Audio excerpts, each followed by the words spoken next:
Hello friends, मैं आपका दोस्त राहुल राजपूत आपका स्वागत करता हूं एक बार फिर आपके अपने चैनल ईरा स्टडी में। तो दोस्तों, आज हम जानेंगे और सीखेंगे बैंक रिकन्सिलेशन के बारे में, जो किस तरीके से टैली पे मेंटेन किया जाता है, कैसे वर्किंग होता है। ये सारी चीज़ें हम बैंक रिकन्सिलेशन के बारे में जानेंगे। चलिए, हमने ओपन कर लिया टैली और देखते हैं टैली में क्या होता है। ये हमारा कंपनी ओपन है पहले से, पर मेरे हिसाब से मैं कंपनी ओपन कर लेता हूँ अपनी। सिलेक्ट कंपनी में चले गया। ये क्या हो रहा है भाई?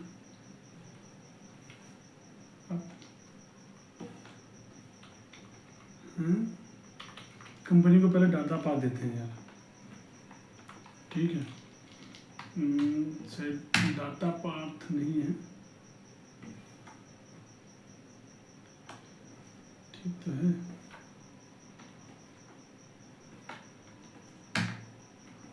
नहीं, ठीक नहीं है।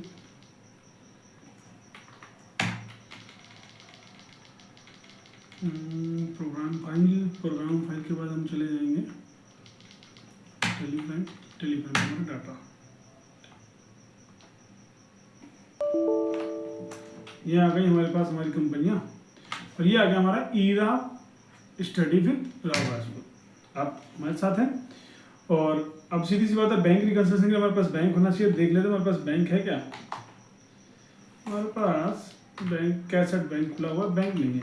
चलो, हम एक लाइव एग्जांपल ले रहा हूँ मैं साथ के साथ, जिसके बारे में मैं आपको बताऊंगा। ठीक है, जिसकी ऑलरेडी मैं अपना ये प्रिपेयर करके आया हूँ, कैसे क्या क्या एग्जांपल मैं लूँगा। ठीक है, चलो, तो हम सबसे पहले क्रिएट कर लेते हैं एक बैंक। बैंक क्रिएट करने के लिए हम लेजर क्रिएट करेंगे।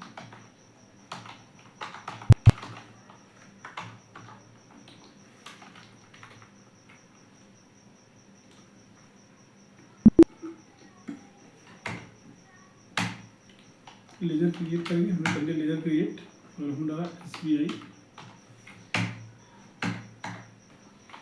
हमारा ये बैंक। बाकी देखो अकाउंट नंबर वगैरह जो भी हम इसमें डाल सकते हैं कि हमारा ये अकाउंट नंबर है, चेक नंबर है, कुछ भी हम इसके अंदर डाल सकते हैं जो हमारी डिटेल है। मैं मेजरली पर्पज शॉर्टकट बता रहा हूँ कैसे बैंक रिकन्सिलेशन करेंगे, बिल्कुल शॉर्ट में और सिंपली। ठीक है, जो भी डिटेल होता है बैंक का GST नंबर वगैरह, जिसमें कई बार क्या होता है कि कैश निकाल रहे हैं तो उसका GST चार्ज कट रहा है, ATM का चार्जेस कट रहा है, नेट बैंकिंग का चार्ज कट रहा है, तो उसमें वो हमें GST देते हैं जो कि हमारे पोर्टल पर आता है, तो हम यहाँ पे उसको डाल सकते हैं। अभी है नहीं तो हमने यहाँ से निकाल दिया बाहर, हमारे बैंक से मतलब हमने बैंक क्रिएट कर दिया। ठीक है, अब जब हम बैंक क्रिएट करेंगे तो छोटी चीज़ समझना, बैंक में क्या क्या चाहिए हमें।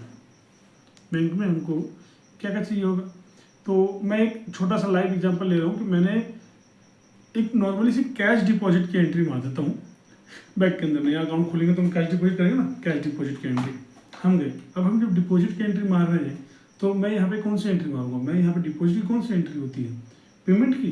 अरे पेमेंट का मतलब क्या होता है, पेमेंट का मतलब होता है कि मैंने किसी से माल खरीदा उसको पैसे दे रहा हूँ, कोई लोन ले रखी हो उसका इंस्टॉलमेंट भर रहा हूँ, कोई EMI भर रहा हूँ, है ना, वो होता है पेमेंट।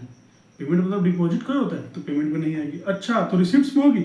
नहीं नहीं यार, क्या बात कर रहा है। रिसिप्ट का मतलब क्या होता है कि पैसा आया है, मैंने रिसीव किया है, मैंने माल बेचा था, पैसा आ गया। किसी से कर्जा लेना था, कर्जा दिया था, वहां से पैसा आया ब्याज का, तो वो रिसिप्ट है। यहाँ हम क्या कर रहे हैं, कैश डिपॉजिट कर रहे हैं। तो टैली प्राइम में ऐसे केस में होता है कॉन्ट्रा एंट्री। मैं कॉन्ट्रा एंट्री के लिए F4 प्रेस करेंगे, आगे कॉन्ट्रा एंट्री कहाँ जमा कर रहे हैं। ठीक है, और हम उसको एक चीज़ और मैं यहाँ पे ना अकाउंटिंग बताऊंगा, ये तो नॉर्मली है। ठीक है, एक टैली फोन में मैं इसको डेबिट क्रेडिट के हिसाब से समझाऊंगा, और मैं इसको ओपन करता हूँ, चेंज कर देता हूँ इसका मोड, डबल इंटरेस्ट सिस्टम में चलेगा, सिंगल इंटरेस्ट नहीं। तो जब हम कैश डिपॉजिट करते हैं तो क्या एंट्री आती है मेरे पास, सीधी सी बात है, पैसा जा रहा है। तो एक गोल्डन रूल इस वीडियो के साथ याद रख लेना, और ये रूल आपको अच्छा लगे तो प्लीज़ चैनल को सब्सक्राइब करिएगा और बेल आइकन को प्रेस करिए, जिससे कि मेरी वीडियो आपको मिल सके सबसे पहले। रूल क्या है समझिए, अकाउंटिंग के 3 रूल चलते हैं भाई, उसके 3 रूल चलते हैं, पर्सनल वाले अलग चलते हैं, ये वाले चलते हैं, है ना। पर मेरा ये जो रूल है ये गोल्डन रूल है। ठीक है, जिसमें कहते हैं कि जो भी आपके पास आए उसको डेबिट कर दो, जो भी आपके पास से जाए उसको क्रेडिट कर दो। अब डेबिट का मतलब क्या, टू या बाय होता है? ये टू में डेबिट आ गया या बाय? तो भाई हम एंट्री मारते हैं राम अकाउंट डेबिट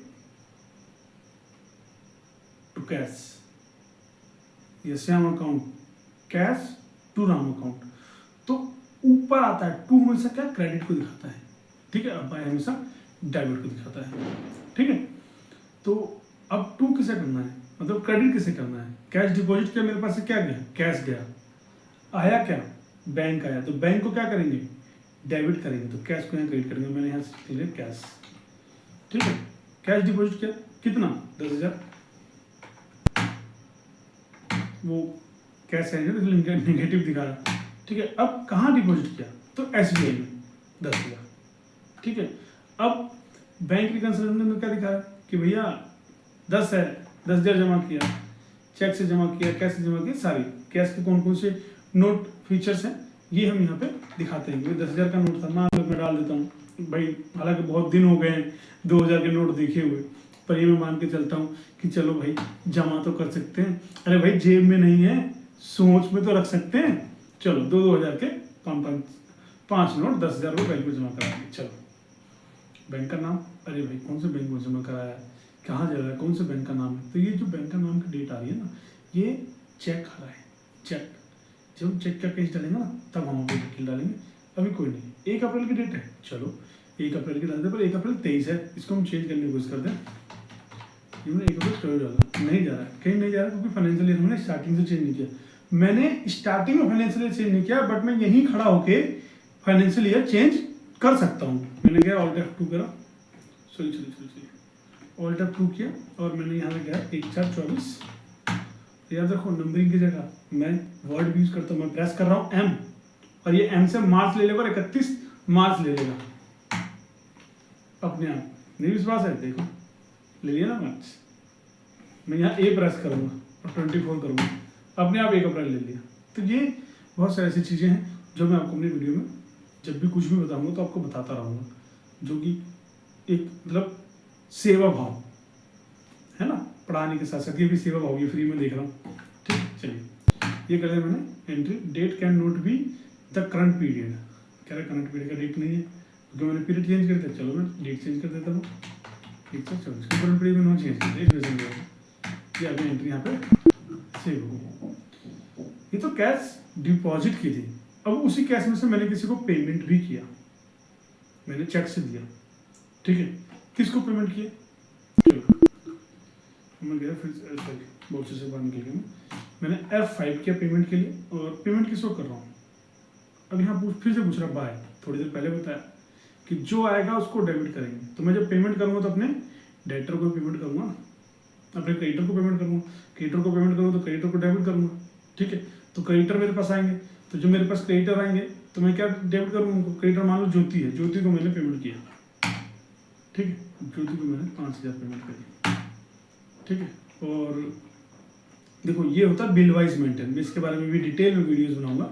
अभी आप समझ लो कि मैं एक रेफरेंस नंबर दे रहा हूँ, क्योंकि ना तो उसको मैंने कोई सेल की एंट्री मारी है, कुछ नहीं मारी है, तो एडवांस तो है नहीं, ठीक है। एडवांस तब डालूंगा जब मेरा कोई उससे ताल्लुकात हो गया, माल खरीदना है, तभी हम इसको ऑन अकाउंट करके चलते हैं। इसके लिए इतना, इसके लिए अलग से वीडियो बनाएंगे, ठीक है। ये 5,000 का डेबिट कर दिया। 2 कैसे दिया, SBI से दिया भाई हमने, हमारे पास SBI में बैंक है, हमने वहां से दे दिया 5,000 रुपये, ये चला गया हमारे पास 5,000। कहता है किस चेक नंबर से भाई, चेक से दिया, अच्छा चेक नंबर तो बताओ, चेक का रेंज तो बताओ, नहीं है तो हम यहाँ से क्रिएट कर लेते हैं, ठीक है। ओहो नोट एप्लीकेबल है अभी, क्योंकि चेक का रेंज हमने डिसाइड नहीं किया है, कहाँ से कहाँ कैसे क्या कौन सा चेक रखना है, इसलिए नहीं आ रहा है, ठीक है। चेक का रेंज नहीं आ रहा, बट इंस्टॉलेशन मान लो मैंने डाल दिया कि ये मेरा चेक नंबर है, और मैंने इसको चेक दिया 1/4/2024 को दिया, किसको दिया, 1/4/2024 को मैंने एंट्री मान ली, ये एंट्री कर ली सेव, ये एंट्री मैंने सेव कर ली, ठीक है। अब मैं गया एक एंट्री और मानी, ये तो पेमेंट की थी, मैं एक रिसीप्ट की एंट्री मान लेता हूँ कि भाई मैंने कहीं रिसीव भी करी है, ठीक है। मैंने 2,000 रुपये रिसीव कर लिया, F6 करके रिसीव किया। किससे रिसीव किया भाई मैंने, आशीष, मेरा बहुत अच्छा बंदा है वो, जिसे हम रिसीव करेंगे। तुम्हारे पास क्या पैसा आ रहा है, जा क्या रहा है, आशीष जा रहा है, तो जो आ रहा है उसको हम डेबिट करते हैं, ठीक है, जो आ रहा है उसको हम डेबिट करते हैं, जा रहा है क्रेडिट करते हैं। तो पैसा आ रहा है तो पैसा को डेबिट करेंगे हम, आशीष को हमने क्रेडिट कर दिया, और क्रेडिट मतलब 2 होता है। ठीक है, कितने से 2000 से ऑन अकाउंट को डालते हैं इसको भी, और यहाँ हमने डाल दिया क्या, SBI से 2000 कम हो गया। ठीक है, वो चेक की डिटेल थी जो भी हम डालते हैं, Ctrl+C। अब मैं आपको दिखाता हूँ SBI का लेजर। अब देखो यहाँ पर क्या दिखा रहा है, 3 एंट्री दिखा रहे हैं, ये सिर्फ 3 एंट्री है। जहाँ मैंने बैंक में पैसा जमा किया, मैंने बैंक से पैसा निकाला मतलब किसी पार्टी को पेमेंट करी, और बैंक से ही पैसा मैंने क्या करा, जमा किया।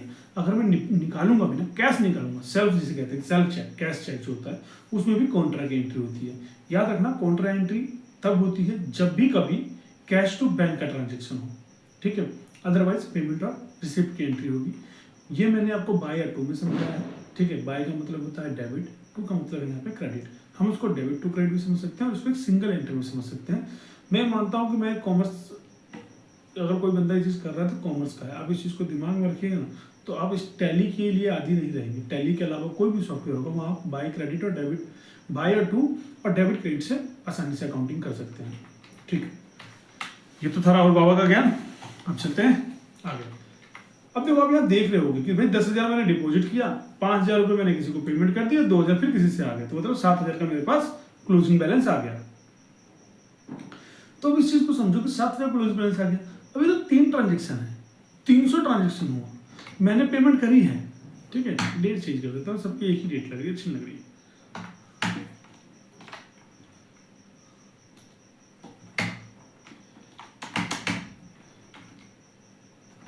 इसमें भी चेंज कर देता हूँ, 26/11, बहुत ही दुखद डेट जो कि अभी रिसेंटली गई है। ये आ गया, हमने डाल दिया। अब जरूरी कोई है कि मैंने 26/11 को ही दिया और आशीष ने 26/11 को ही पेमेंट करी? जरूरी कोई है?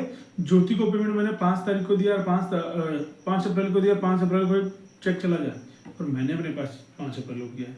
तो मैं 3 एग्जाम्पल की दोनों को चेक की डेट देता हूँ। मान लो कि 5 अप्रैल वाला जो है ना, वो चेक दिया, पर मैंने उसको ये नहीं बोला कि पेमेंट करिए, मैंने उसको बोला मई में जाकर चेक डालियो, तभी पेमेंट होगी। ठीक है, और मैं अब करते हैं बैंक रिकंसिलिएशन। तो आपको इस पूरे डिस्प्ले में आप कहीं देखोगे ना, तो इसी में लिखा हुआ मिलेगा, साइड में देखो लिखा हुआ ना रिकंसिलिएशन, Alt+R। एक और मजे की बात बताता हूँ, आप जब देखोगे ना, यहाँ देखो डबल लाइन है, सामने देखो डबल सिंगल लाइन है, सिंगल लाइन है, सिंगल लाइन है, सिंगल लाइन है, सिंगल लाइन है, सिंगल लाइन है। आपको यहाँ जे के नीचे डबल लाइन है। सिंगल लाइन, जो सिंगल अंडर लाइन है और डबल लाइन है, इसका क्या बेनिफिट है? सिंगल लाइन का मतलब होता है ऑल्ट के साथ उस बटन को प्रेस करना जो हाईलाइट है। डबल लाइन का मतलब होता है कंट्रोल के साथ उस बटन को प्रेस करना जो हाईलाइट है।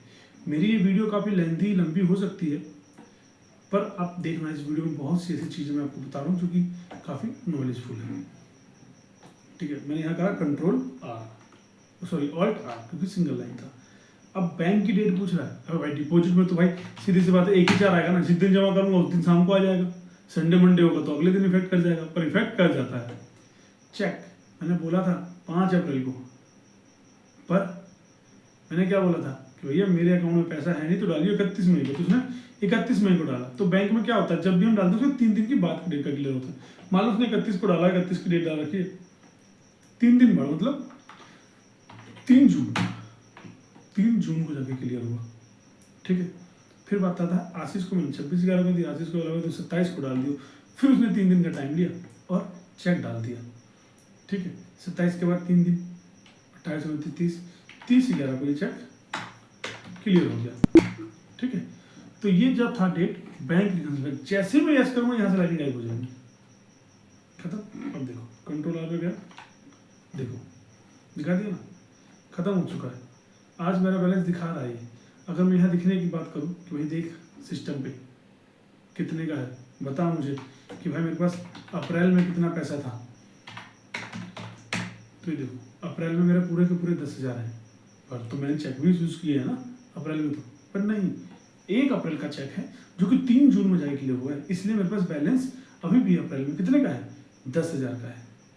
ठीक है, अभी भी अप्रैल निकल गया। बट अब यही एंट्री मैं अगर डेट चेंज करूँगा, मैं बोलूँगा भाई जून में चला जाए, तो यहाँ बैलेंस मेरा 5,000 का है, कुछ भी रिकनसाइल में नहीं पड़ा हुआ है। वो जो एंट्री दिखा रहा था वही बता रहा था कि भाई आपने ना किसी को एक डेट में इशू किया हुआ है, जो कि हमें बैंकों में काफ़ी होता क्या होता है, हम पार्टियों को चेक काटते रहते हैं प्री पोस्टिंग, हमें पता नहीं चलता है। तो जब भी हम चेक काट रहे हैं, हमने एंट्री कर दी, हमें देखना है कि भाई इस महीने कौन से चेक लगने हैं, ठीक है, और हमने क्या डेट दिया हुआ है, कब लगेगा, तो यहाँ से दिख जाएगा। मैंने तो डेट डाल दी, रिकनसाइल कर दिया, पर उसको यहाँ से दिख जाएगा कि ये रिकनसाइल्ड नहीं है। चलो अब मैं 1/11 का देखता हूँ। ये देखो यहाँ पे नहीं दिख रहा, क्यों नहीं दिखा भाई? क्योंकि ये मेरे पास एंट्री नहीं है। अब दिखाता हूँ मैं आपको एक मजेदार की चीज़, ठीक है। यहाँ पे मैंने डेट हटा दिया, ठीक है। अब मैं दोबारा गया, डेट नहीं है, कब क्लियर होगा? मैं गया, मैंने आपको दिखाया कि भैया ये महीना देखो बचा हुआ है, नवंबर का बचा हुआ है ना। ये जो आपका इंस्ट्रूमेंट डेट जो देख रहा है वो मत देखो, क्योंकि उसमें हम लोग ने डेट नहीं डाला था, कौन सी डेट को चेक इशू कर रहे हैं, पर मैं वाउचर एंट्री की डेट से मान के चल रहा हूँ, मैंने नहीं डाला, इसलिए वो अभी भी नवंबर में खड़ा है। अगर मैं दिसंबर में भी चला जाऊँगा ना,